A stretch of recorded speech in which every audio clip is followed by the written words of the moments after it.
I want to welcome our next speaker, Dana Milbank of the Washington Post. Given the intrigue surrounding this year's presidential election, I wanted to invite a speaker who has a unique perspective on the presidential campaign.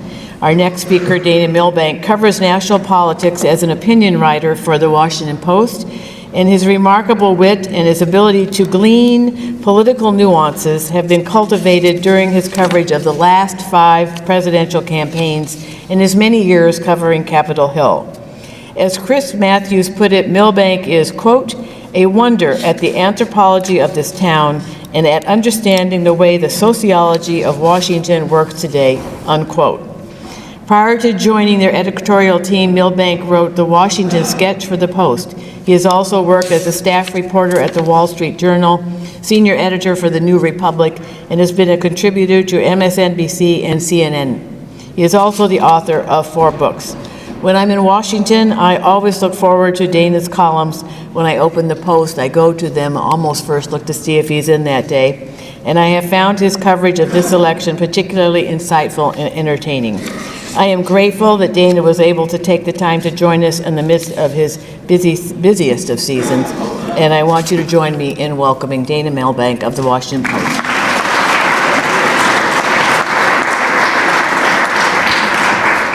Thank you, Congresswoman. It's actually a great delight to be here and to take a break from the hectic campaign trail and actually be on Capitol Hill for a moment. I don't actually get to cover you guys much now because of this circus that's going on across the country. And I miss it. I miss sitting in the hearing rooms and watching the dog and pony shows and the press conferences and all that. So I try to sneak back here and slip in a column here and there. But all they want to read about is what outrage Trump or Cruz has done lately. So have to keep giving the people what they want. So I figured since I'm here and since I'm not at the office writing my column, I was going to have you guys write the column for me for tomorrow. No, I mean this, so nobody's leaving without writing a sentence. But I do want to ask a Democratic audience, if you have any thoughts out there, who do you think is worse, Trump or Cruz? No, it's a real question. I want to test a bit of a theory, but because I hear from a lot of Democrats, and they're sort of really disappointed that Trump is beginning to falter because they really want to run against him. I don't take that view, just because I think even having him as a major party nominee, it says bad enough things about America. So I'd be interested in knowing who you think you'd rather the Democrats would first of all rather run against, and who do you actually think is more of a menace to civilization? So if anybody can answer that question, you know already. All right. So this is my Sunday column right now. Here you go. I think Trump is the menace, but I think Cruz might be the scarier person for the Democratic Party to run against. So Trump is the menace. I'm just repeating, but Cruz could be scared to run against because he actually could do better. Better than Trump against the Democrats. Mm-hmm. I think that encapsulates it. Yeah. Really? Oh, that's awful. Yeah. Right. Although I might go further and say even if Cruz is a stronger candidate, he's still probably not that strong. And just the notion of having what it would say to the world to have Donald Trump as a major party nominee seems to me damaging enough. Now, I have known Ted Cruz for a very long time, not as long as his roommate from Princeton, who's been tweeting a lot. But so I was covering for the Post. I went. This is early in 2000. I was covering the campaign, and I went down to Austin to see George W. Bush's his policy operation. I was going to pick one person to write about from the Gore campaign and from the Bush campaign, and I settled on this nice young woman who was doing education policy for Bush. I want to write about her. And in the process of the day, this guy comes up to me and says, "I'm the one you really should be writing about." There was a guy named Ted.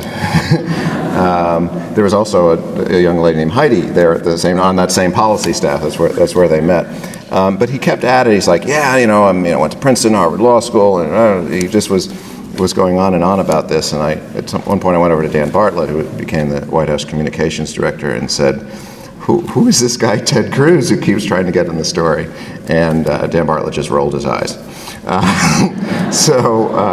little did we know then, perhaps I should have written my story about this ambitious young man. But what I know from that, and what I've seen, we were a little bit of pen pals over the years when he was in Washington before he went back to Texas, is what Ted Cruz is more than anything else is ambitious. Yes, he's conservative. Is he this remarkable firebrand he's advertising himself as now? I really don't think so. He certainly wasn't when I met him. He was a mainstream, George W. Bush conservative and a loyal Republican. I think what happened is he's found out, all right, I see this Tea Party thing going. This is my chance. This is the wave I'm going to catch. And he is, if nothing else, among the smartest people you'll ever see. So he caught that wave. And I predict when it's no longer useful to him, he'll just go be whatever he needs to be the next time. So, we talk about Trump being sort of a charlatan or a shapeshifter. I think Ted Cruz is just better at it. So. Do you think maybe Cruz is sort of a tactical genius, going to sort of move this way and that way, whereas Trump is just sort of blistering, I'll say anything to sell a deal, I'll lie if I have to, I'll change my position 15 minutes later, and it just seems like they're different. I think Ted Cruz spends more time thinking than Donald Trump does, which is not to say that Donald Trump isn't awfully smart and hasn't, gamed this out extremely well. It does seem like he finally gotten to a point where, I didn't think about that whole delegate thing in the second ballot. To say either of these guys doesn't know what he's doing, I think would be a very dangerous for the Democrats. So if others have thoughts, that would be useful for me to put into my brain and try to turn into a column, which has to be done by 8 a.m. tomorrow.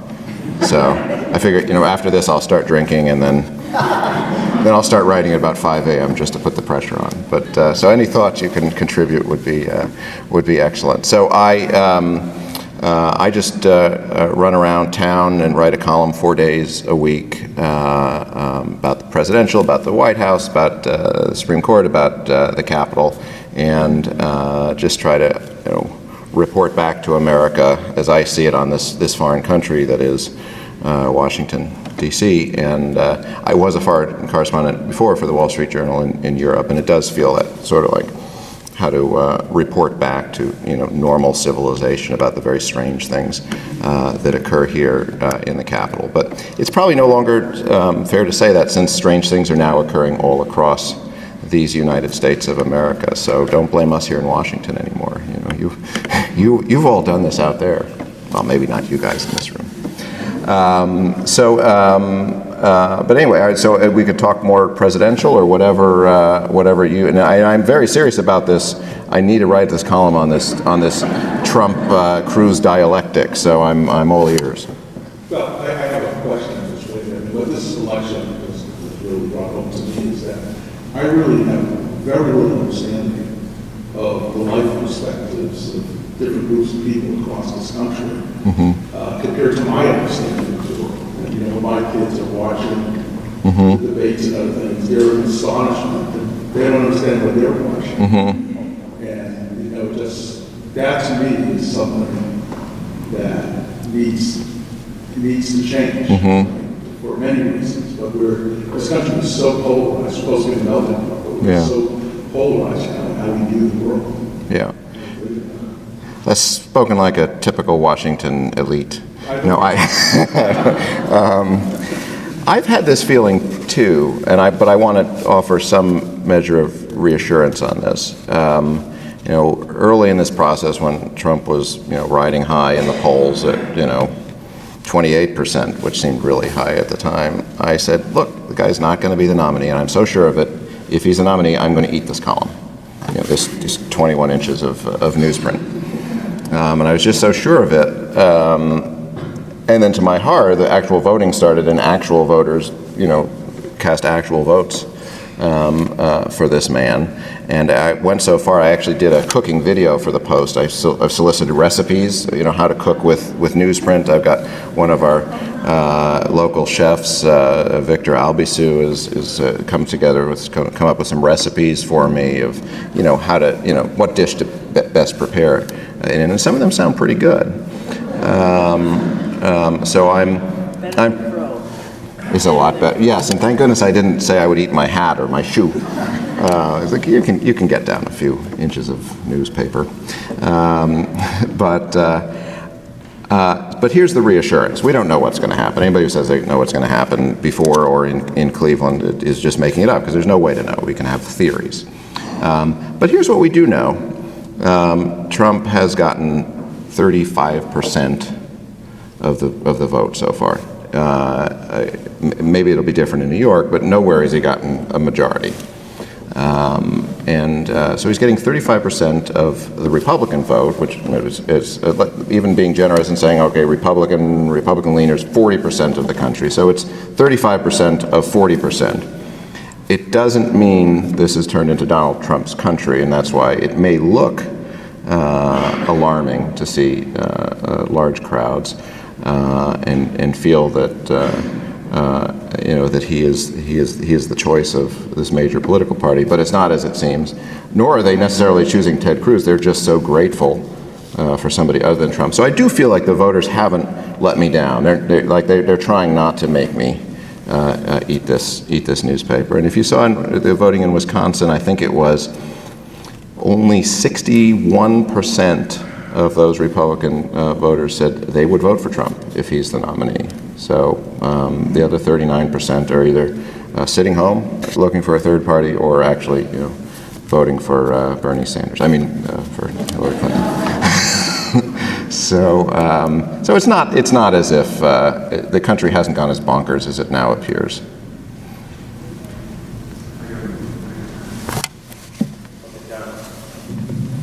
So 151 years ago today, a man named Lincoln, one of the greatest presidents we've ever had, was assassinated. What would Lincoln say about the current state of affairs with Israel? Hypothetical. Well, it's always better to try to speak for people who can't speak for themselves, because there's no real penalty in this, and everybody's been saying what Thomas Jefferson would say or what Abraham Lincoln would say. Abraham Lincoln cleaned up after the sort of mess that we are now looking at. I mean, when I don't think it's an exaggeration, but it's not that much of an exaggeration to say if you're looking for some analog in American history, you're probably, to what we're dealing with now, you're probably looking at the 1840s or something like that, in terms of the divisions that we're seeing in the country. And I wrote earlier this week about poor Reince Priebus presiding over what may be the first major split of a major American political party since 1852, 1856, when with the Whigs. So I would suspect the great emancipator would still have some measure of wry amusement with what's going on now, but it depends on how it all turns out in November. I'm pretty optimistic about the outcome in November, although I have to say if I were strictly voting the story, I could retire on President Trump. That would be all right. I'd be sorry for the country and the world, but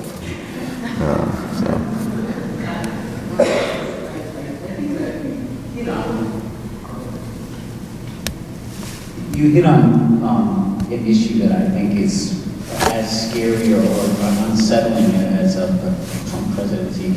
Is if he's the nominee, that will change the Republican Party. And I think you said that refers to this potential split. That politics in America will change. It has changed. It has changed regardless of whether Trump wins or loses. Where I'm concerned about just the notion of him being the nominee is what it does to our allies around the world. Just talking with this Australian who's trying to pull his country more towards us and away from China. He's like, you guys are making it really difficult for us right now. And that's, of course, the same in Europe and with our allies around the world. So I think the very fact of having him as the nominee, even if he gets trounced, which he probably would, but you also have to keep in mind, we're at a point where nobody really gets trounced anymore. There's a floor for any Republican of 47% or so. Now maybe Trump could break through that floor a little bit, but it's not. It's not going to be 1964 all over again. These Trump voters represent a minority, but a powerful one, and a turn towards xenophobia and sort of this reawakening of bigotry after 8 years of Obama. I don't think it's going away. It may fade a bit as economic times get better, but it's there. And I think what's been alarming to a lot of us is that it's larger than people thought. Okay, it's not a majority, but it's not just a handful of people on the fringe. Dana, can you talk about the role of the media in this campaign? Because what's reported and what we see, and then what seems to be reflecting back in society and in day-to-day business, there's a shift in terms of how people view the social compact, possibly because of how Donald Trump has responded in ways that feel very confrontational and bullying. And we've had some interesting dialogue with kids about sort of what gets reported in the media and then how, as a society, we're responding to that. So it would be maybe nice to hear the media perspective on what's getting reported and why. Well, the short answer is it's all our fault. Let's just leave it at that. No, the media are constantly being blamed, and often for good reason. The defense I would offer is there's really no such thing as the media anymore, or the mainstream media anymore. I mean, it is so ridiculously fragmented now, and news is being made by anybody with a Twitter or a Facebook account. Think about, when Donald Trump came out and started saying, be careful, Ted, I'll start talking about your wife. Well, all you need to do is go on Twitter and see who they're talking about and exactly what it is. And then sure enough, within minutes of this, it's fair game and it's being discussed on CNN. I'm pretty happy to say I don't think it's appeared in the Washington Post. So it's a small victory. The media certainly didn't create Donald Trump, at least didn't create him in this campaign. Arguably, over the decades, the New York media created Donald Trump, and arguably Fox News, by putting Donald Trump on so much during the birther movement and other things, created him as a viable presidential candidate. I don't necessarily blame the television media for putting him on TV all the time. It's good TV. What do you expect them to do? They're doing it for ratings, but in a way, people are voting with what they're watching. That's what they want to see. So I understand why they're doing that. I think it's a particular problem for broadcast, and they're about to go through the kinds of problems that print is midway through now. So I would say that anything resembling mainstream media is completely lost control of any sort of a discussion right now. So that's why I would say don't necessarily blame us. Could the media have been more effective in stopping Donald Trump's rise? Yes, but we needed somebody else to stand up and do that. We needed other candidates to do that, except for the occasional whinge from Jeb Bush. You needed conscientious Republicans to get up and say, no, this is not acceptable. The media will raise questions about somebody, but there won't be a campaign. They can't do that. So I think they were just reflecting what happened in the country. Can you did you see the Boston Globe's front page, Imagining a Trump Presidency? I didn't know. Well, the headline was, Deportations Begin. I mean, it was a front page. And I'm sorry you didn't see it, because I'd love to get your thoughts on a newspaper sort of engaging that way. Was recently. Yeah. Sunday. Yeah. Sunday. Yeah. Yeah. Putting aside the surface elements in the main column, I saw the Trump family interview the other day, and I was very impressed when they said every morning Donald Trump said to his kids, don't smoke, don't drink, don't do drugs. When I became a parent, I thought it was important to be on duty 24/7. So as much as I might have had drinks before that, at that point I thought I had a different job to do. But I never told my kids every single morning, don't smoke, don't drink, don't do drugs. And I thought that was a really powerful message. Kind of echoed Nancy Reagan, just say no, but in a different way. And I thought it came across very different, and that was applaudable. Okay, well, let's give him that. And maybe I'll turn over a leaf and say to my daughter each morning, don't smoke, don't drink, don't do drugs, and don't listen to Donald Trump.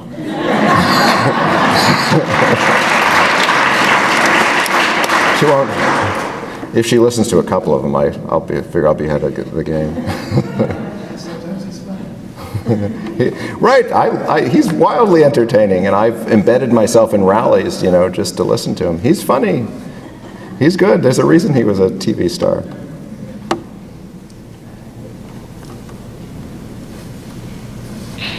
Okay, so if we don't listen to Donald Trump, and we don't listen to Ted Cruz, who do we listen to?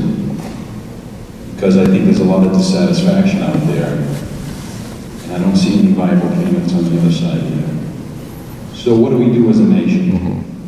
Well, listen to Nikki Tsongas. I think it'll be fine.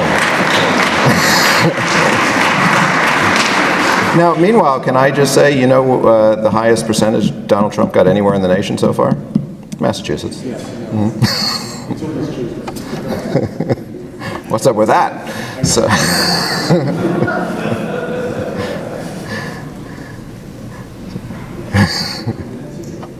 What is the it's not something anybody but Republicans can answer right now. Presumably if John Kasich somehow doesn't pull a miracle in Cleveland, and Paul Ryan sticks to his Sherman-esque declarations, which I don't think he means, then it's just up to the rest of the country. I have no doubt that they will speak rather resoundingly, but there's really nothing to do but watch this like you're rubbernecking in a car wreck. I have a quick question, and thank you for your insight.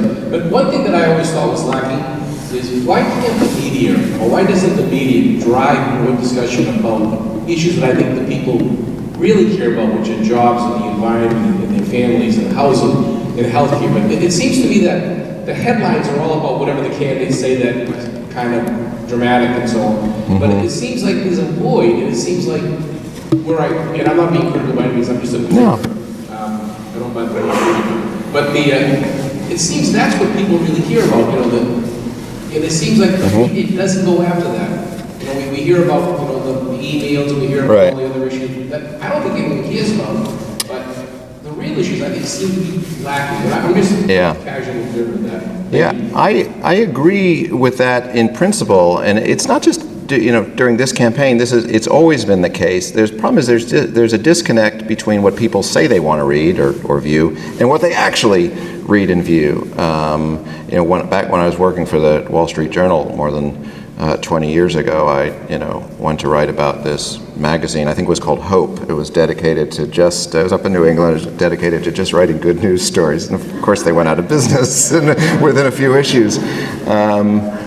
Because of course people like watching and learning about bad things and disaster. Now we can actually measure it, because how many clicks each thing's getting. You didn't know this before in the newspaper, and I can wrote a column this week on equal. Well, look who's here. Wrote something on equal pay. It was just crickets out there, and then you mention Trump and Cruz, and it explodes. So that's what the people say they want, and what they actually want are two entirely different things. And I can assure you, what the people in this room want right now is not me. I can assure them that what the people want is not me.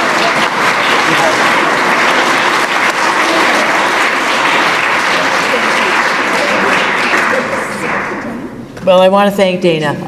Obviously, he spends a lot of time watching, thinking. We didn't have a chance really to get him to prognosticate on our side of the aisle, but that's all right. We enjoyed all his thoughts about what's happening among our Republican colleagues. So, and I thank him for taking the time to come out.